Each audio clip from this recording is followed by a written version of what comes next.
और लोकसभा चुनाव को लेकर इस वक्त की बड़ी खबर, लोकसभा चुनाव से जुड़ी इस वक्त की सबसे बड़ी खबर, बीजेपी अकेले 460 सीटों पर उतार सकती है उम्मीदवार।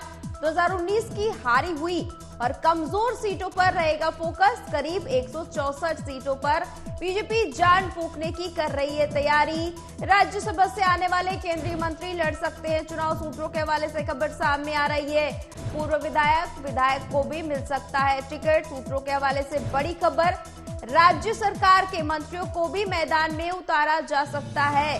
लोकसभा चुनाव को लेकर इस वक्त की बड़ी खबर बता दें आपको, बीजेपी अकेले 460 सीटों पर उतार सकती है उम्मीदवार।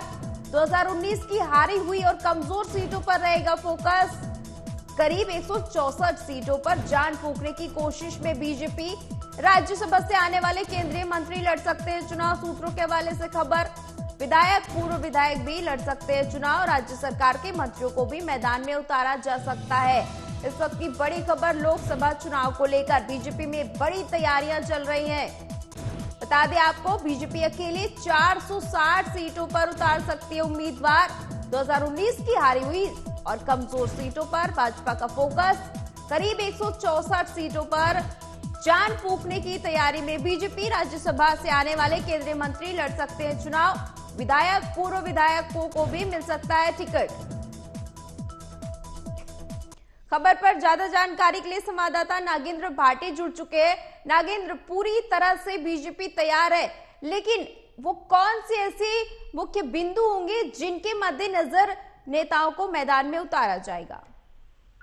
देखिए नेहा, इस बार बीजेपी का जो नारा है वो बीजेपी ने नारा दिया है इस बार 400 पार। तो यदि 400 पार आपको जाना है तो 400 से ज्यादा सीट पर प्रत्याशियों को भी उतारना होगा। तो उसी के लिए बीजेपी की तरफ से तैयारी की जा रही है। 450 से ज्यादा जो प्रत्याशी हैं वो बीजेपी के सिंबल पर लड़ेंगे, यानी बीजेपी के अपने उम्मीदवार होंगे और बाकी जो सीट है उन पर गठबंधन के जो उम्मीदवार हैं वो चुनाव लड़ेंगे जी। इस बार एक नया प्रयोग बीजेपी करने जा रही है। वो प्रयोग ये है कि जो पार्टी के पदाधिकारी हैं, सचिव, महासचिव जो हैं, उनको भी इस बार चुनावी मैदान में उतारा जाएगा। साथ ही साथ जो नॉन पब्लिक फेस होते हैं, यानी जो प्रवक्ता हैं, राज्यसभा सांसद हैं, उनको भी इस बार चुनावी मैदान में उतारा जाएगा।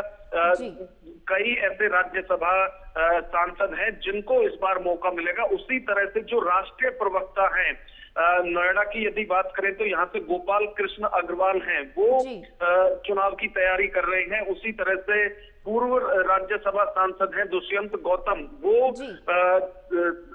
दिल्ली से टिकट मांग रहे हैं। उसी तरह से जो संबित पात्रा हैं, पार्टी के राष्ट्रीय प्रवक्ता हैं और पिछली बार उड़ीसा के पुरी से बहुत कम अंतर से वो चुनाव हारे थे, तो इस बार वो भी वहां से तैयारी करने हैं। तो जो यदि दूसरी पार्टियों की भी बात करें तो जो पार्टी के प्रवक्ता होते हैं उनको कभी चुनाव नहीं लड़ाया जाता, लेकिन इस बार बीजेपी की तरफ से एक लंबी फहरिस्त है अपने प्रवक्ताओं की भी, जिन्हें चुनावी मैदान में उतारा जाएगा। उसी तरह से मुरादाबाद से जफर इस्लाम है, उनको टिकट मिल सकता है। तो पार्टी की तरफ से ये तैयारी की जा रही है कि इस बार जो नॉन पब्लिक फेस होते हैं उनको भी चुनावी मैदान में उतारा जाएगा। और खास तौर से इस बार बीजेपी का फोकस उन सीट्स पर है जिन्हें 2019 में बहुत मामूली अंतर से बीजेपी हार गई थी। तो ये इस रणनीति पर बीजेपी की तरफ से काम किया जा रहा है।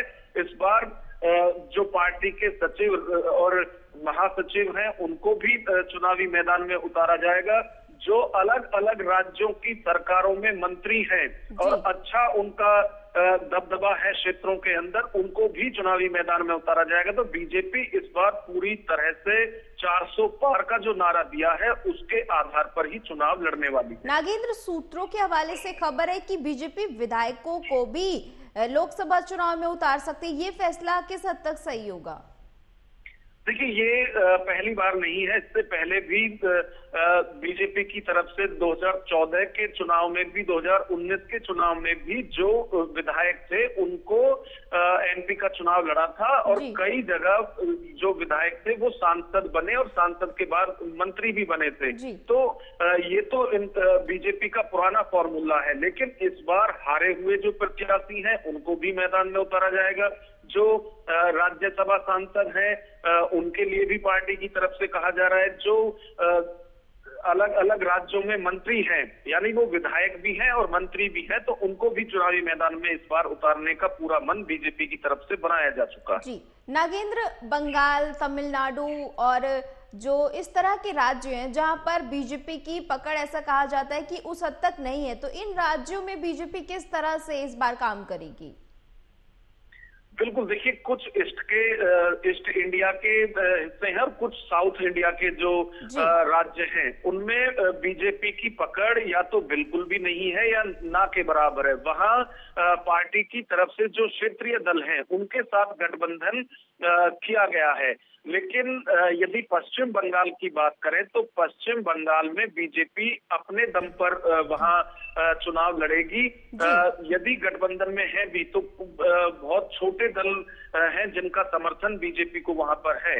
तो पिछली बार भी बंगाल में अच्छी शुरुआत की थी भाजपा की तरफ से, तो उसी को आधार मानते हुए इस बार भी भाजपा वहां मजबूती से चुनाव लड़ेगी। और आप देखिए, जिस तरह से ममता बनर्जी ने भी बयान दिया है कि बीजेपी के विजय रथ को रोकने में सिर्फ टीएमसी ही कारगर है, लिहाजा टीएमसी वहां अपने दम पर चुनाव लड़ेगी। बाकी के जो इंडी अलायंस के दल हैं वो उसमें समर्थन करें। हालांकि उसका विरोध खुद इंडी अलायंस में हो रहा है, लेकिन वहां जो टक्कर है वो हर पार्टी बीजेपी से ही मान रही है। तो बीजेपी वेस्ट बंगाल में कमजोर नहीं रही है जैसे कि पहले 2014 से हुआ करती थी।